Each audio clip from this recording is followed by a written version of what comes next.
très forte croissance depuis cette création. Vous le voyez sur les chiffres. En fait, au début, on faisait du chiffre d'affaires, mais on stagnait un peu.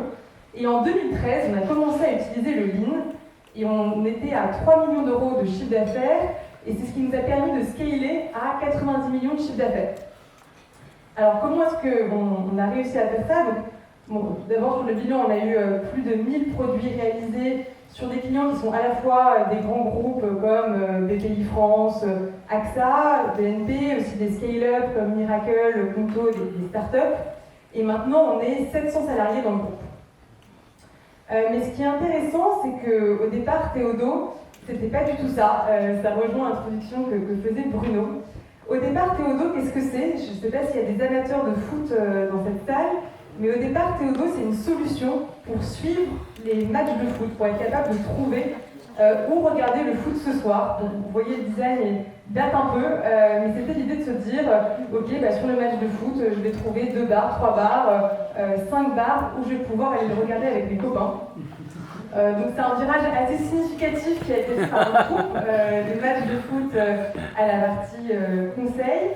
Donc comment est-ce que Théodo est passé justement de cette solution pour trouver des bars à un groupe de 700 salariés avec 90 millions d'euros de chiffre d'affaires? En fait, par définition, on a dû prendre des virages assez radicaux. En fait, ça a commencé très vite, c'est-à-dire que les 2 fondateurs, quand ils ont été incubés dans une pépinière qui s'appelle le Petit Poussé, ils étaient considérés comme les 2 geeks de la pépinière, ce qui était le cas, ils développaient leurs propres solutions. Et donc, assez vite, on leur a demandé des conseils. Ok, moi je développe telle solution, comment je peux faire, quelle techno je dois utiliser. Et de fil en aiguille, ils ont été sollicités par un entrepreneur qui voulait digitaliser une solution d'audit qui prenait en fait 2 jours à réaliser, et le défi c'était de pouvoir le faire en 2 heures. À ce moment-là, il n'y avait pas d'IA générative, donc c'était quand même un vrai défi de réussir à passer de 2 jours à 2 heures, et c'est ce qu'a fait Théodo, et donc c'est ce qui a donné en fait envie à Théodo de commencer à faire du conseil. Pour ça, Théodo a dû changer aussi beaucoup d'avis.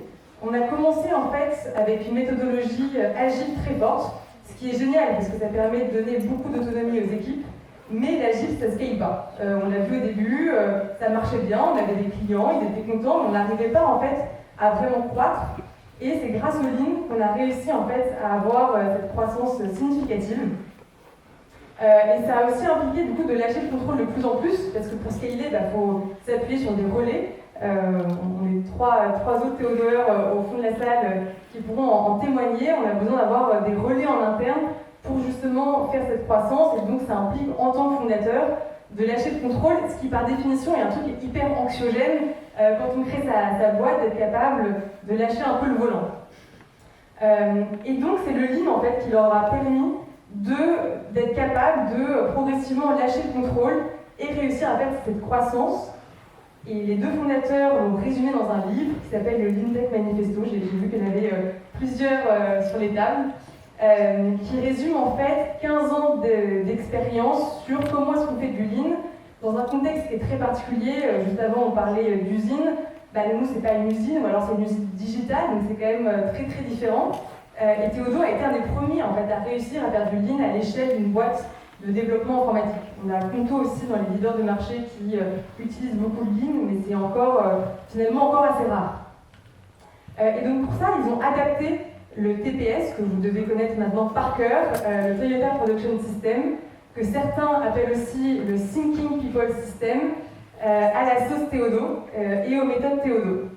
Donc le premier pilier, c'est la valeur pour les clients. C'est de se dire en fait, on prend des virages, mais il y a toujours une constante qui nous guide, c'est quelle est la valeur qu'on crée pour nos clients, qui double le client, en fait, les clients qui nous payent, mais aussi les utilisateurs finaux qui vont utiliser les produits qu'on développe.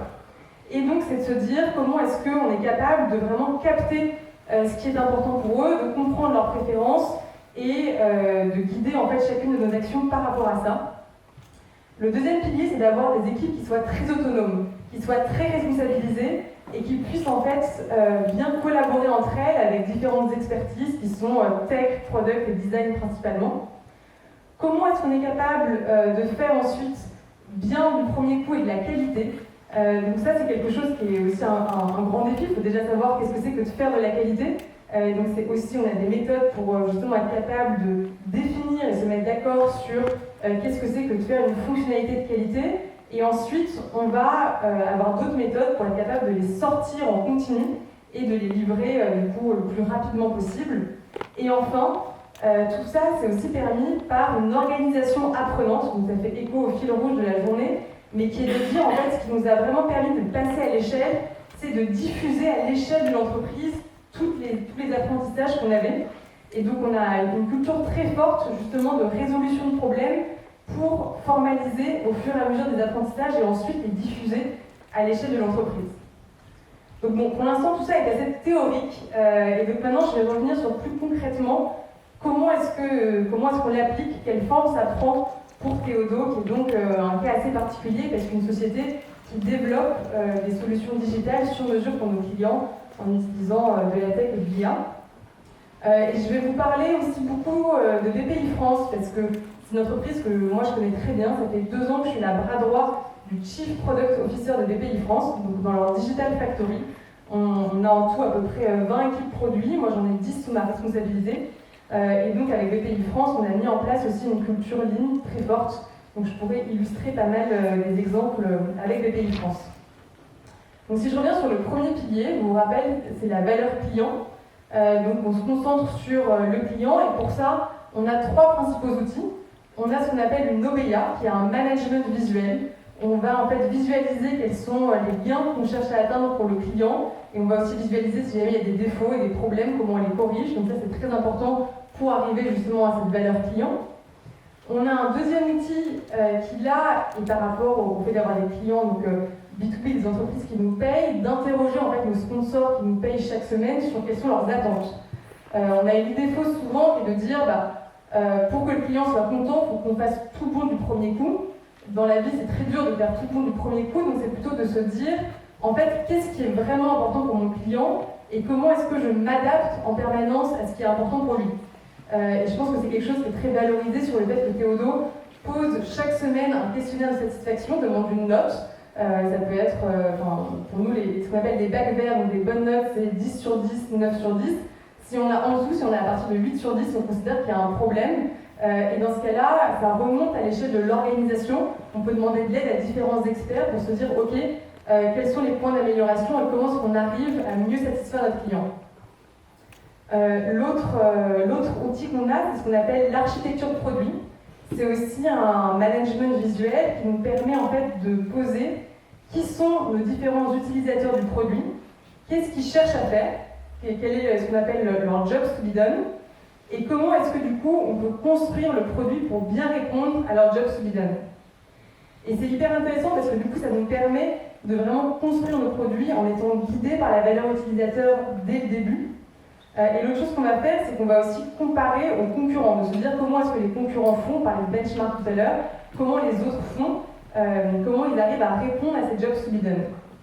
Un exemple, pour BPI France, on a développé des parcours qui permettent de faire des demandes de prêts digitaux en ligne. On s'est posé ces questions, on s'est dit en fait, ces parcours-là, ils sont en concurrence avec quoi? On s'est dit, on est en concurrence avec BNP, la SOG, mais en fait, on est surtout en concurrence avec des dossiers papier, avec des entrepreneurs qui vont en physique voir leur banquier pour leur demander un prêt avec les différents documents dont on a besoin pour signer un prêt. Donc là, c'est des choses qu'il faut qu'on prenne en compte, nous, dans les solutions qu'on développe, de se dire mais pourquoi en fait ils passeraient par le digital plutôt que par le papier? Quels sont en fait leurs critères de préférence? Est-ce que dans la façon dont on développe nos parcours de demande de prêt, on peut récupérer automatiquement certaines informations pour éviter en fait à l'entrepreneur d'avoir à les donner, à les imprimer? Comment est-ce qu'on s'intègre derrière avec l'outil des banquiers qui vont traiter les demandes? Comment est-ce que ces documents s'intègrent dans leur écosystème à eux? Et donc c'est toutes ces questions-là qu'on va se poser quand on va développer nos produits. Et pour ça, ce qu'on va faire, c'est qu'on va faire des game bars, on va concrètement aller sur le terrain pour voir comment ça se passe et confronter nos idées fausses. Parce que tant qu'on n'a pas été sur le terrain, en fait, c'est très compliqué de vraiment comprendre quelles sont les préférences de nos clients et du coup, comment on peut y répondre. L'autre pilier qu'on a, c'est donc des équipes produits qui vont être autonomes. Donc, on l'a vu, c'est issu au départ des méthodes agiles. Et comment est-ce qu'on fait ça? Donc, on a de nouveau plusieurs leviers. il y a un premier levier qui est la résolution de problèmes. On utilise le framework Piscar pour ça, mais c'est un framework qui existe parmi d'autres, et qui en fait a comme énorme avantage, c'est de permettre de s'aligner en tant qu'équipe sur qu'est-ce qu'on a mal fait et comment est-ce qu'on pourrait progresser.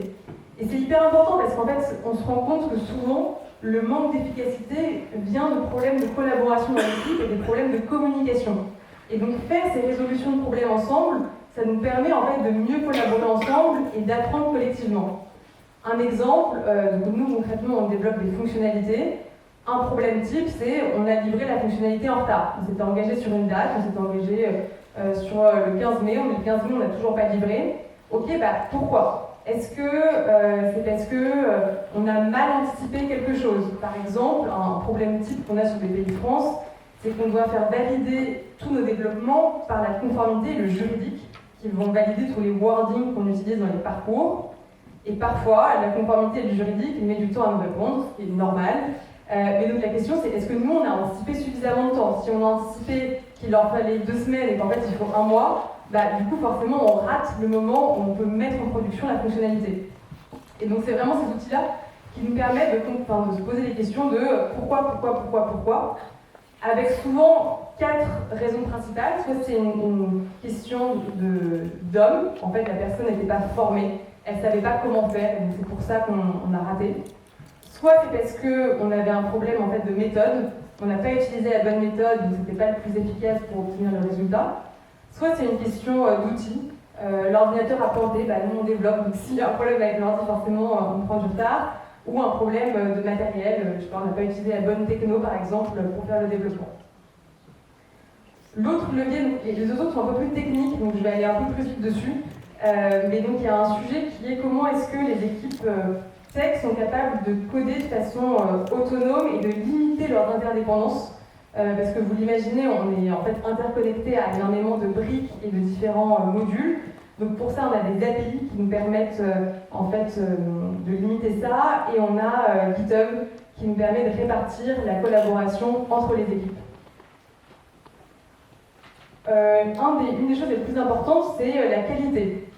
Pour réussir à être efficace, c'est vraiment le cœur du Lean, on va essayer de limiter le gaspillage et donc de réussir à faire juste du premier coup, mais c'est pas si facile que ça. Donc comment est-ce qu'on arrive à faire juste du premier coup ? Ce qu'on peut faire, c'est faire ce qu'on appelle le Jidoka. Vous en avez peut-être entendu parler. C'est d'essayer de se mettre des barrières en fait, de qualité sur la chaîne de production, qui est donc pour nous une chaîne de production digitale, pour voir quand il y a un problème. Par exemple, s'il y a un bug, si notre produit ne marche plus, on va arrêter de développer des fonctionnalités, tout le monde va se concentrer sur résoudre le bug. C'est ce qu'on appelle faire un Jidoka. Un autre exemple, on a développé récemment pour une banque privée une solution qui, avec l'IA, permet de retranscrire les notes d'un rendez-vous entre un client et son banquier privé. Problème type qu'on a avec l'IA a halluciné. L'IA a inventé que le client était marié avec 2 enfants et jouait au golf, parce que ça doit correspondre à l'image qu'il a du personnage qui va voir un banquier privé généralement. Là, c'est pareil. On va arrêter la chaîne de production et on va dire ok, il faut absolument qu'on corrige l'hallucination, qu'on précise à l'IA en fait, de ne pas inventer des choses, parce que sinon, nos utilisateurs vont arrêter d'utiliser l'outil, ils vont perdre confiance. Et si c'est ça, en fait, on a fait du gaspillage puissance 1000, parce qu'en fait, on a peut-être passé des semaines et des semaines à développer quelque chose qui finalement n'est plus utilisé. Pour analyser les défauts, on a une méthode qui s'appelle le Dantotsu, qui en fait nous permet du coup d'apprendre de tous les défauts qu'on a. Et on a un outil de management visuel qui s'appelle les 3 S, qui nous permet de contrôler en fait d'un point de vue technique, est-ce qu'on fait de la qualité, est-ce qu'on livre, parce qu'on a un bon niveau de rapidité, de speed, est-ce qu'on a une plateforme qui est stable et qui est sécurisée. Le deuxième pilier qui là est un autre pilier sur la qualité, mais qui est plus un pilier de gestion de projet, c'est est-ce qu'on arrive à être dans les temps et à respecter du coup le budget qu'on nous a donné pour livrer quelque chose. Pour ça, on a un outil de gestion de projet qui s'appelle le macro-plan. On va voir concrètement quelles sont toutes les fonctionnalités qu'on doit livrer. Est-ce qu'on est on track, donc est-ce que c'est un petit rond vert, orange ou rouge. Et là encore, ce qui est intéressant, c'est que du coup, si on pense qu'il y a un problème, on va mettre une pastille rouge pour en fait sonner l'alarme et se dire, ok, comment est-ce que collectivement, on peut réussir à passer au vert. Et ça, je trouve aussi que c'est intéressant parce que souvent, on a tendance à cacher les problèmes et du coup, on se les prend en boomerang quelques mois après. Là, c'est vraiment comment est-ce qu'on anticipe tous les trucs qui pourraient mal se passer pour collectivement réussir à les résoudre et mettre aussi ces apprentissages. Donc par exemple, si on voyait que sur le planning, on avait livré en retard parce qu'on n'a pas eu de go suffisamment tôt du juridique, bah, on va mettre un apprentissage, ok, bah, on sait que maintenant le juridique, ça prend 1 mois et pas 2 mois pour itérer avec eux. On a un autre outil que je vais détailler juste après qui s'appelle le Feature Kanban, qui nous permet concrètement de voir où sont les problèmes dans notre chaîne de production digitale. Et ensuite, on a des graphes, là on a mis le burn chart, qui nous permet de voir est-ce qu'on développe à la vitesse attendue. Le Feature Kanban, qu'est-ce que c'est? Donc c'est une feature, c'est une fonctionnalité, c'est un flux de production qu'on représente sous forme de Kanban, qui nous permet de voir, du coup, pour une production de fonctionnalité, en fait, quelles sont les macro-étapes par lesquelles on passe et où est-ce qu'on en est dans ce flux. Donc là, on voit par exemple qu'il y a d'abord le backlog, donc c'est toutes les opportunités qu'on a. Donc on a été sur le terrain, on a vu qu'il y avait une opportunité de modifier quelque chose, on va le noter là. Ensuite, ça va être priorisé en termes d'impact et de faisabilité. Et donc ça va passer en conception fonctionnelle par l'équipe produit. De la conception fonctionnelle, l'équipe produit va donner la main aux designers qui, eux, vont faire les maquettes, qui vont concrètement illustrer quelle forme ça va prendre. Les designers vont eux-mêmes passer la main à l'équipe technique, qui va faire un schéma d'architecture technique pour modéliser en fait comment on va le mettre en place. Et puis le tech lead va passer la main aux développeurs qui, eux, vont concrètement développer jusqu'à ce qu'on puisse mettre en production et donc analyser ensuite est-ce qu'on a eu le succès qu'on voulait atteindre, est-ce qu'on a bien eu l'impact qu'on voulait générer. Et donc sur ce futur Kanban, ce flux de production, il y a une première étape, vous voyez avec des tics verts, qu'on appelle des murs de qualité. On va en fait définir à l'étape qu'est-ce que c'est que faire de la qualité sur l'étape. Et donc là, c'est hyper intéressant parce que ça veut dire que chacun est autonome, peut porter un regard autocritique pour voir est-ce qu'il a fait de la qualité à l'étape. Et du coup, ça fait que le manager n'a pas besoin de tout vérifier, la personne fait déjà ce travail d'autocritique. Et donc par exemple, si on a appris qu'il n'avait pas impliqué la conformité assez tôt, il peut mettre dans ses points de contrôle, je sais que maintenant, il faut bien que je vérifie avec la conformité dès le début, parce que là, je l'ai impliqué trop tard. On a un deuxième facteur qui sont les maximums de capacité. Et pourquoi est-ce qu'on a ça? Parce qu'on essaye en fait de faire ce qu'on appelle du one piece flow, donc de produire une fonctionnalité à la fois, parce que on voit bien si on travaille sur 10 fonctionnalités en même temps, en fait la probabilité qu'on arrive à en mettre une en production est beaucoup plus faible que si on fait fonctionnalité par fonctionnalité. Donc c'est cette question de comment est-ce qu'on arrive à en fait aller de bout en bout sur une fonctionnalité, la mettre en production pour pouvoir passer à la suivante et comme ça avoir des choses qu'on met beaucoup plus rapidement en production au fur et à mesure. Ensuite, on va regarder donc le lead time, combien de temps on a mis pour le faire. Et sur la mesure du succès, ce qui est intéressant, c'est que ça nous permet de faire la boucle d'apprentissage. Là, récemment, pour BPI France, on a développé une offre d'abonnement qui donne accès à un certain nombre de services et qui est proposée au moment de la signature d'un prêt.